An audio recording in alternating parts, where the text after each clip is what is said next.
It's time for DJ Rocky's Secret Files.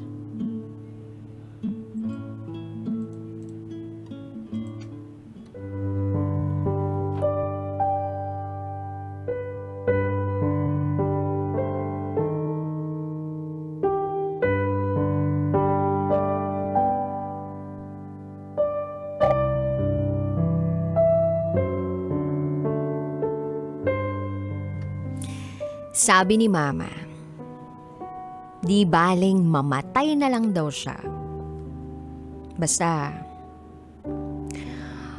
wag na wag raw siyang tubuhan.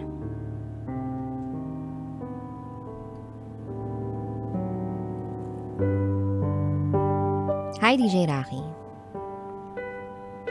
Itago mo na lang ako sa pangalang Dang. Matagal mo na akong taga-subaybay.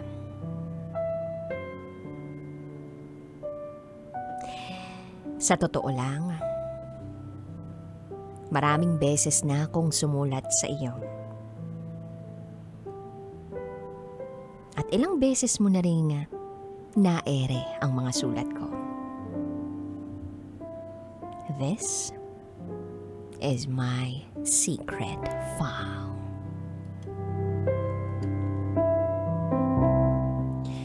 Year 2021. May COVID. Pero feeling blessed pa rin kami.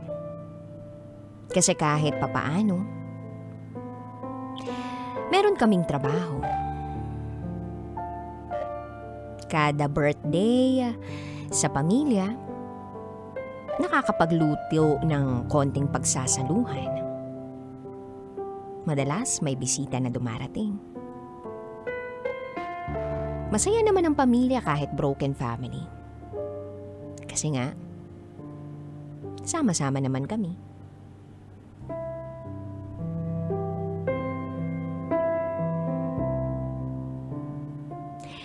Damang-dama namin ang pagmamahal namin sa isa't isa.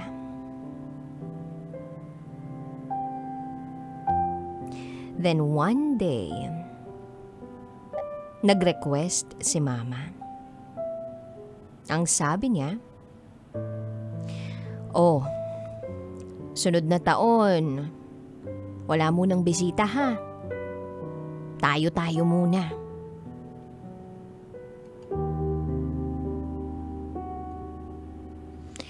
Hindi naman ganun kahirap ibigay yun. So, nang mag-birthday siya ng Feb 8, 2022, tinupad ko yun. Tinupad namin yun. Kami-kami lang. Walang bisita. Kundi close family members lang. Binilhan ko siya ng favorite cake niya. At masayang-masaya siya nung araw na yun. 63rd birthday niya. Lumipas ang mga araw. Okay naman. Pakiramdam ko nga year 2022 is a lucky year for all of us.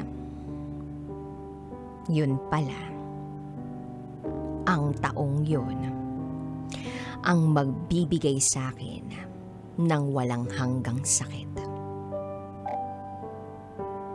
August 2022, nagsimulang mag-nebulizer si Mama. Mainit daw masyado ang panahon at nahihirapan siyang huminga. Since nagtatrabaho naman kaming magkakapatid, binibilhan namin siya ng gamot. Salbutamol. Every time na hindi siya nagiging okay. Hanggang sa nagmanas yung paa niya. Dinala namin siya sa ospital. Niresetahan siya ng gamot ng doktor. Pero parang wala namang nangyari. Dinala din namin siya sa albularyo. Hanggang sa binigyan siya ng isang langis. Isang botelya ng langis na maladilaw ang kulay. Yun daw ang ipapahid sa paa. Then unti-unti, humupa yung pagmamanas ni Mama. Naging okay uli siya. Tuloy lang sa daily routine. Then September 10. Nagtatrabaho ako noon. Panay ring ng cellphone ko sa bag ko. Nang i-check ko na ang phone ko, nakailang missed calls na sa akin at nakailang text na ang mga kapatid ko. Kinabahan ako.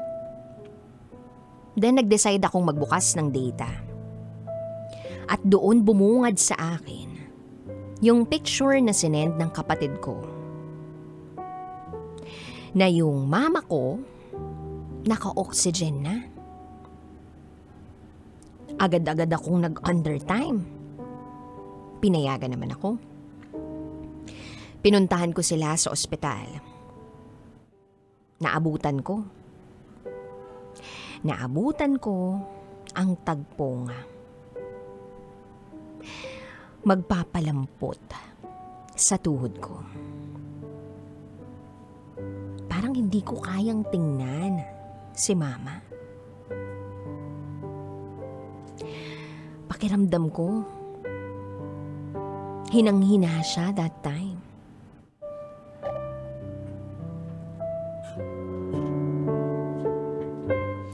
And then, naging okay siya. Nakauwi kami. At akala naming lahat magiging okay na. Pero napapadalas yung paghihirap niya sa paghinga. So ang recommendation sa amin, mas okay raw kung may oxygen sa bahay. Merong anghel sa lupa na nagpahiram sa akin ng oxygen pang suporta kay Mama. Yes, yung amo ko pinahiram ako ng oxygen. Tapos yung kapatid ko, pinahiram ng dating amo niya ng oxygen na malaki na naging kasama niya sa laban niya. Lumipas ang mga araw. Dala-dala pa rin namin ang panalangin namin na sana'y gumaling si Mama. Sana makarecover. Pero napapadalas na yung ayaw na niyang kumain. Kasabay pa nito, meron na siyang singaw sa labi at sa dila niya. Then nag-decide kami uli na dalhin siya sa ospital. November 8 yun. Ako at ang partner ko ang kasama ni Mama sa ambulansya.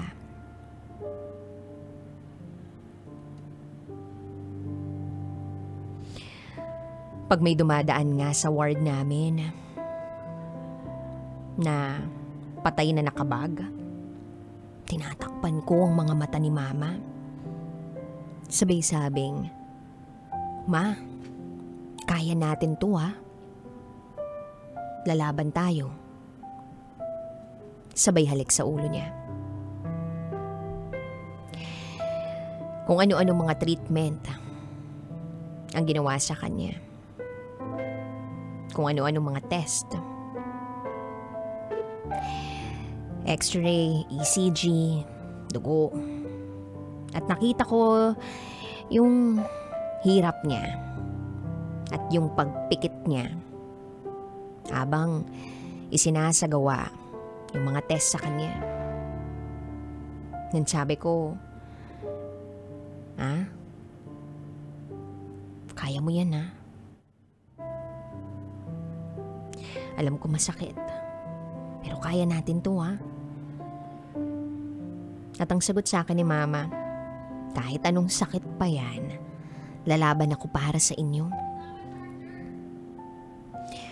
Napaluha ako doon. Sabay sabing, ay, very good talagang mama namin. And then after nun, nakalabas naman kami. Back to normal, balik trabaho. Kaso, every 2 weeks, nangyayari yung ganun kay mama. Hindi na naman nagkakakain. To the point na bine-blender namin yung mga pagkain niya para lang makakain siya. Kaso wala talaga eh. Lagi na lang siyang nakayuko. Pag tinanong, tatango. Hanggang sa kung ano-ano ng mga pinagsasabi niya. Para bang nagbibigay na siya ng mga bilin. At sa kada araw na pagising ko, chinecheck ko yung oxygen level niya. At chinecheck ko kung gumagalaw pa ba siya. Lagi akong nagdarasal. Sabi ko, Lord, di ko po alam kung anong plano mo pero please, huwag mo po kaming bibiglain. Then December 5. Hindi ako nakapasok sa trabaho kasi parang mabigat ang pakiramdam ko. As yung kuya ko, nagagalit sa amin. Kasi, yung mama namin ayaw na namang kumain. Wala raw ba kaming gagawin? Tumawag kami uli ng ambulansya kaso lahat unavailable. So tinawagan namin yung papa namin. Buti na lang, pinahiram siya ng sasakyan. Kaya nadala si mama sa ospital. Nagtataka lang ako kung bakit nung tanghaling yun, nilagnat ako. Kaya yung kapatid ko na gumagawa ng final demo, ang napilitang sumama sa ospital kasama ni mama. And that was the most unforgettable day of my life. 6 p.m., nasa ospital na sila. Wala kaming tigil sa kahihingi ng update sa kanila. Ang nangyari, pinapirma raw siya ng waiver na nasa wheelchair lang yung mama namin kasi nga wala pang available na ward. So pumirma itong kapatid ko. At ang sabi ng doktor, tubuhan na raw. Kasi hindi na raw nakakahinga si mama.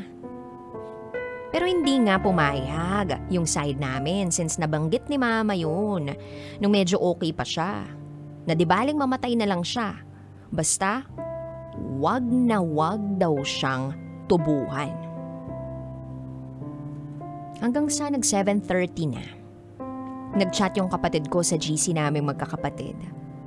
Si mama, umihi na. So nataranta na kami kasi alam namin na pag ang tao umihi na, wala na. Hanggang sa nag-send sila ng pic na nakahiga si mama sa ward. Medyo nakampante naman kami. Kasi ang sabi naman, gumagalaw pa. Nakakausap pa kahit papano. Kaya lang ang bilis ng mga pangyayari. Magkakachat lang kaming magkakapatid nang biglang sabihin na sa amin, tumigil na raw ang paghinga ni mama. So nag-video call na kami. Yung 2 kapatid ko na nasa ospital, ayun, iyak ng iyak. Ako nasa bahay namin. Yung ate ko nasa bahay nila. Yung kuya ko nasa trabaho. At kitang-kita namin kung paano pinulsuhan yung mama namin sa leeg. Nirevive. Tapos, pinapapatay ng nurse yung video call kasi bawal daw yun. Segundo lang ang lumipas. Tumawag uli sila para sabihing wala na.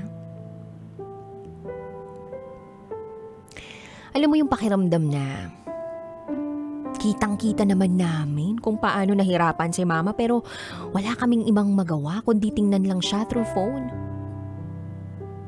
At walang kahit anong salita ang makapagde-describe kung gaano kasakit.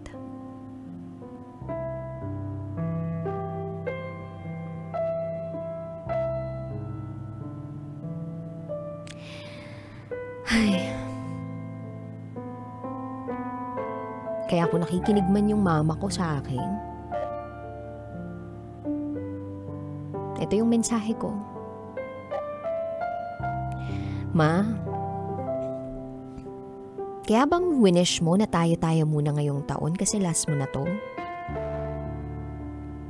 Hiniling mo ba talaga na magkalagnat ako nung huling beses na nasa ospital ka? Kasi alam mo na may sakit ako at hindi ko kakayanin yung mga lalakarin pag ako ang nakapirma sa death cert mo.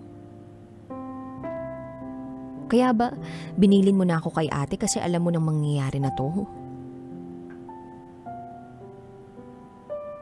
Sana masagot mo lahat ng yun, ma, kahit sa panaginip lang. Ang daya-daya mo naman, ma. Unang Pasko at New Year, wala ka. Hindi namin alam kung paano kami mag-uumpisa uli. Hindi kami makausad sa pangungulila. Lalo na't lagi akong mag-isa. Sino na lang yung hahalikan ko lagi sa noo? Sino na lang yung lagi kong yayakapin? Wala na. Sino na lang yung kukutuhan ko? Lalo ngayon na hindi ako pumapasok. Si mama naman bakit ngayon pa? Gayon pa man, salamat sa pagmamahal at pag-aalaga. Tinanggap mo ako sa kabila ng mga pagkukulang ko. Niyakap mo ako sa kabila ng mga pagkakamali ko sa buhay. Sinamahan mo akong umiyak sa mga oras na sinusubok ako ng panahon. Paalam, Mama Yoli. Mahal ka namin, Ma. Mahal kita. Hanggang sa muli.